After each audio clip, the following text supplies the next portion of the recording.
Hello everyone, I'm Brandon with Lenovo, and I'm here today with the ThinkStation P300 small form factor workstation.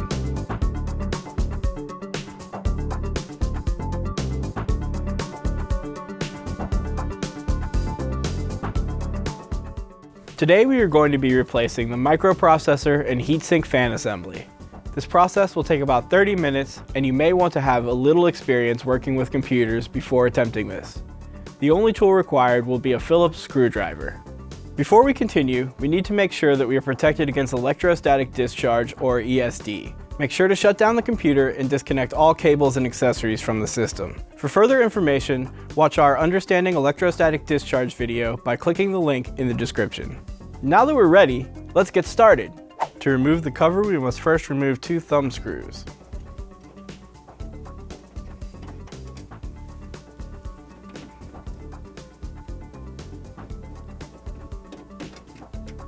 Next, we're going to press the release button, slide the cover towards the rear of the system, and remove it. Now we're going to remove the fan duct. To do that, you just pull outward on the 2 clips and lift the fan duct straight off of the fan. Before removing the heatsink fan assembly, we must first disconnect the fan cable from the system board. Loosen 4 capture screws in a cross pattern.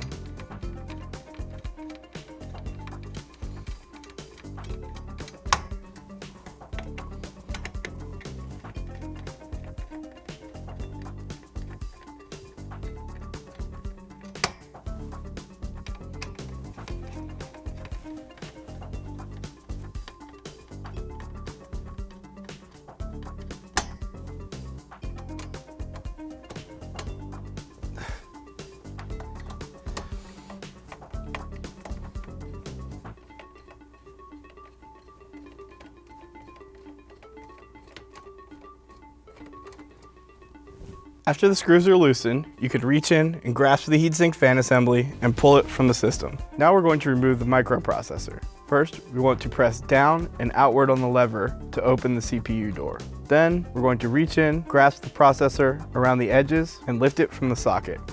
Here we have our replacement microprocessor.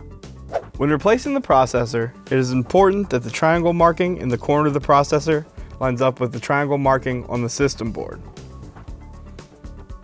Once those 2 are aligned, you can lay the processor down into the socket. Now we're going to close the processor door and press down and inward on the lever to lock it into place. If you're not replacing the heatsink, then you need to clean the excess thermal compound off of it. To do this, I have some isopropyl alcohol swabs. Just gonna hold the heatsink and gently, in a circular motion, wipe the excess thermal compound off of it. Allow the excess alcohol a few minutes to evaporate. Now we're going to apply the thermal compound. You just want to place about a pea-sized dab directly in the middle of the processor. If you have a new heatsink, it will come with thermal compound pre-applied, and you can skip this step. Now we're going to place the heatsink fan assembly over the processor using the screw holes for alignment. Then we're going to tighten 4 capture screws in a cross pattern. Tighten the first screw halfway, and the second screw fully.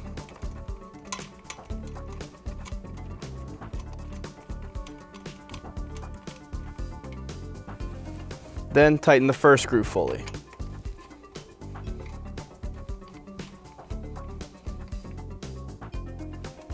Tighten the third screw halfway.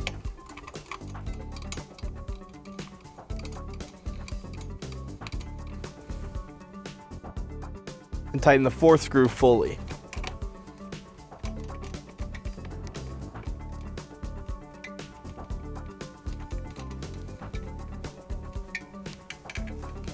Then tighten the 3rd screw fully. We tighten the screws this way in order to assure that the thermal compound spreads evenly on the processor. Now we're going to connect the fan cable to the system board. Now we're going to align the fan duct with the heatsink fan assembly, and then press down until the clips lock into place. When replacing the cover, it's important that the tabs on the cover align with the notches in the chassis. You place the cover down onto the chassis, slide it towards the front of the system. Finally, we're going to replace 2 thumb screws.